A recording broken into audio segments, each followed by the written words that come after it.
our thinking guides our actions. So what we think guides our actions. And, if that's to be true, then having this internal restlessness of our minds, of our thoughts, will guide our restless actions and will guide us to be all over the place and not be productive and not be able to focus on a task and not be able to finish things. If we have hyperactivity of the mind, if we have, some sort of ADHD, or if we, just resonate with like hyperactivity of the mind, that basically is going to hinder us on like what we can accomplish, what we're accomplishing.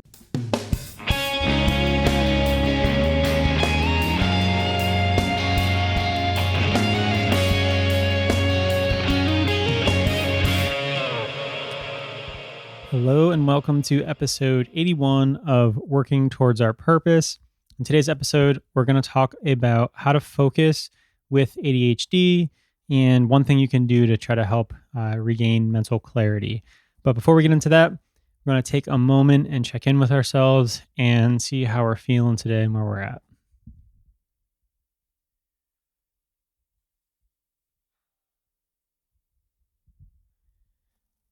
All right. So for me, I'm feeling a little lot going on in my head, but trying to stay focused and present on this right now. Lots of ideas, so lots of good things. Feeling pretty good. But yeah, so speaking of lots of thoughts and lots of ideas, I want to talk about how you can focus, or one thing that's helped me focus when you have a lot of thoughts going on in your mind. And so what gave me the idea for this episode was I had 2 days this week that were pretty similar. Let's call them Monday and Tuesday. I don't really remember what day they were. But one day I was both working from home. One day was like not focused at all. I didn't feel like I was productive. I didn't really get what I wanted to done. And that made me not feel good about myself. And then I just, ended up like not really having that great of a day. And then Tuesday, similar setup, except I was able to focus on a task and get that task done, which then led me to feel better about myself and feel like I had a good day. So I was just really thinking about like what was the difference between the 2 days.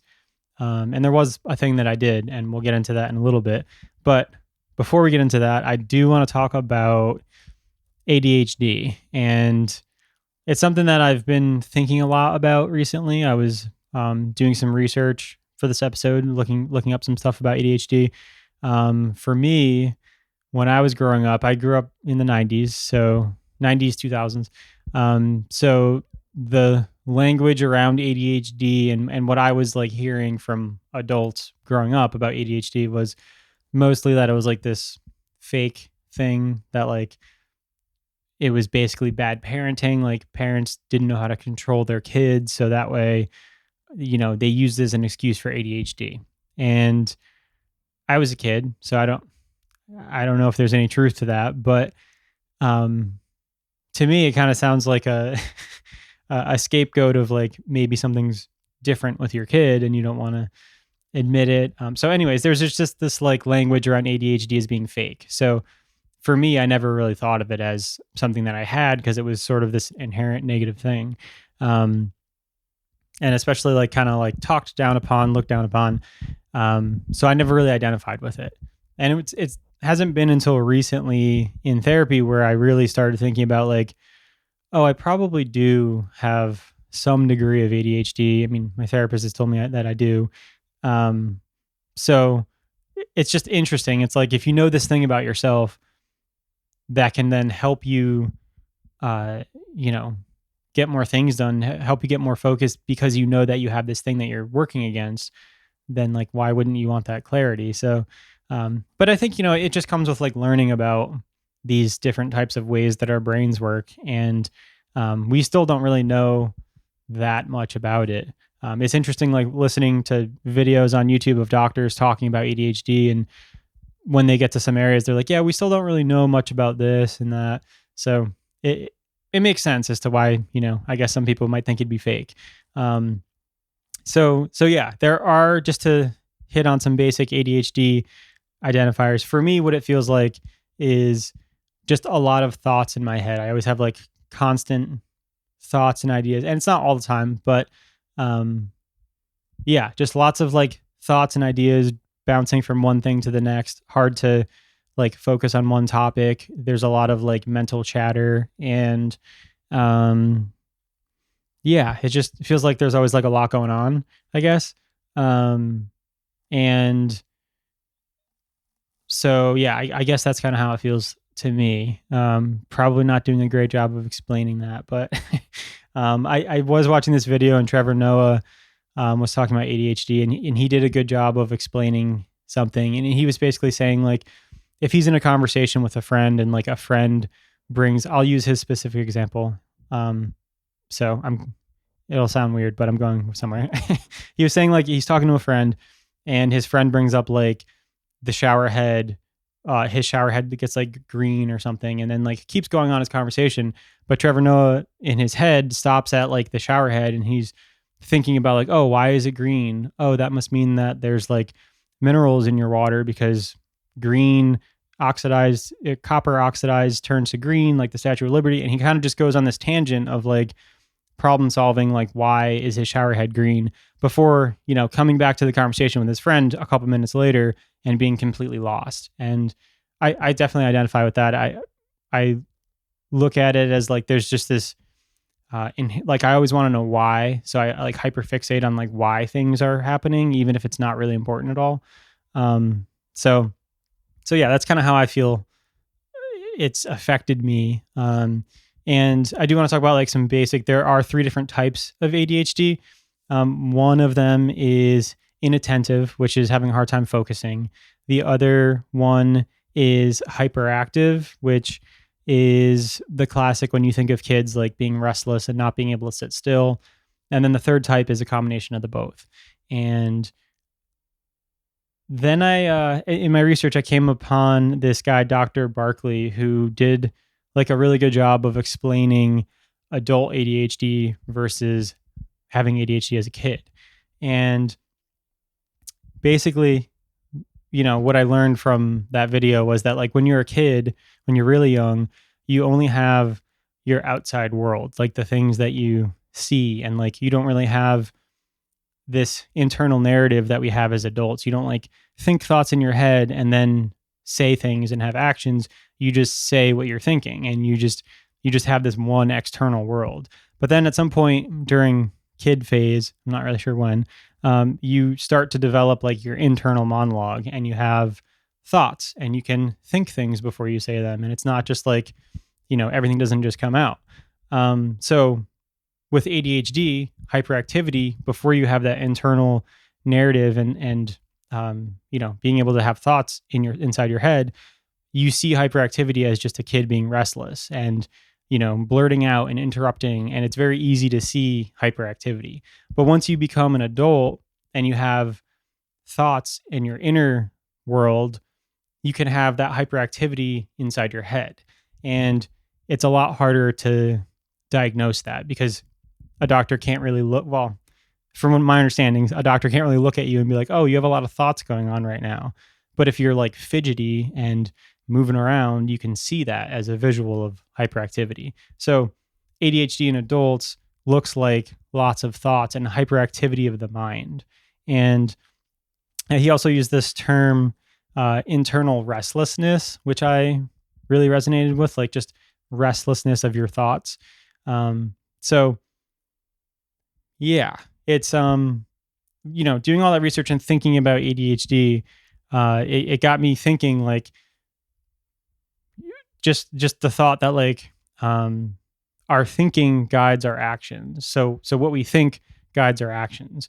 And if that's to be true, then having this internal restlessness of our minds, of our thoughts, will guide our restless actions and will guide us to like, be all over the place and not be productive and not be able to focus on a task and not be able to finish things. That's been another big one for me, for ADHD, I think, is not being able to finish things, like not having the follow through to finish a project.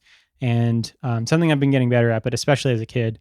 So yeah, like if we have hyperactivity of the mind, if we have, some sort of ADHD, or if we, just resonate with like hyperactivity of the mind,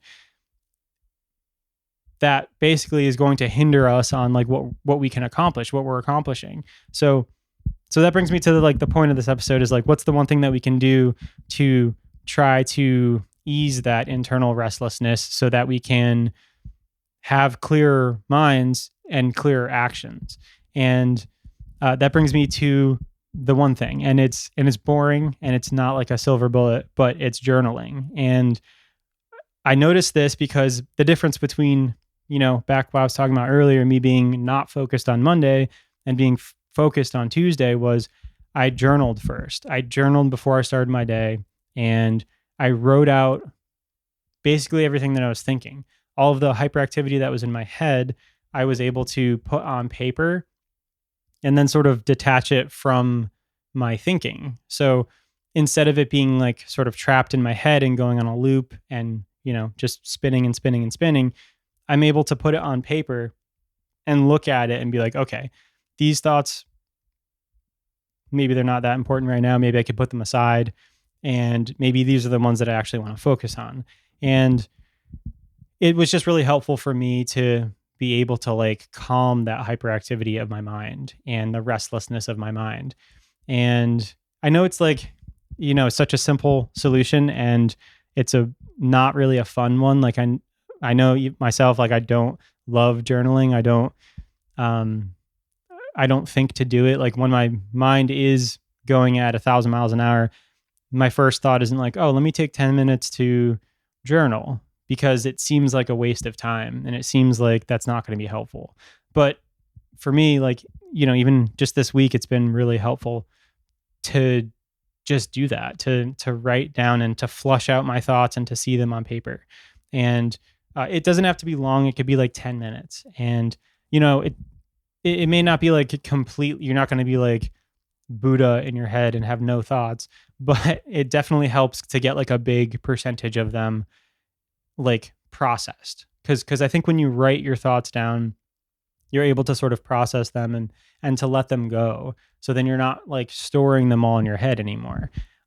So yeah, I think that's kind of like one thing that like I'm really been trying to work with, and to try to think about ADHD more seriously. And like another thing that Trevor Noah video that I watched was talking about was like knowing that you have ADHD can help you manage it better. And I think even just identifying as having ADHD can be helpful, because it's like, oh, okay, maybe this is sort of atypical that I have all these thoughts in my head. And, it's nice to know that like there's other people that also struggle with that. And there's some language to it. Like that takes a bit of the weight off of it.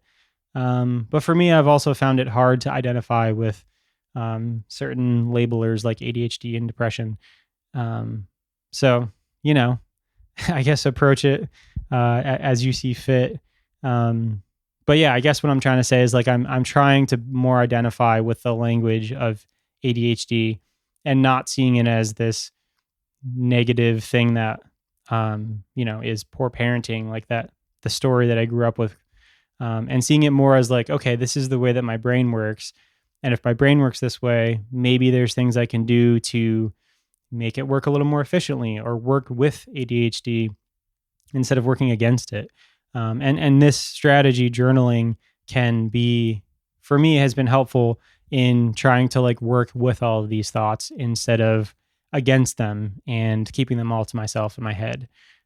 So yeah, that's kind of all I want to say. One more thing about ADHD and just, mental health in general. I think, it can be looked at as like a bad thing. Like you could be, and this is my perspective, but maybe it's helpful, maybe it's not. If it's not, leave it. But, a diagnosis can sometimes be like a negative thing. Like you think of, oh, I have ADHD now. Now my life is going to be hard because I have this diagnosis and this thing's wrong with me. And I would encourage you to try to not look at it that way, and to look at it as just being different. And it's not necessarily a negative thing. It's just, it works differently than other people's minds. And that's could be a bad thing, but it could also be a good thing. And I think for me, I heard someone recently say, that they had ADHD and it was like a good thing for their business. And I really appreciated that perspective. And I think that it helps to destigmatize it. It helps to not look at it as like this inherently bad thing.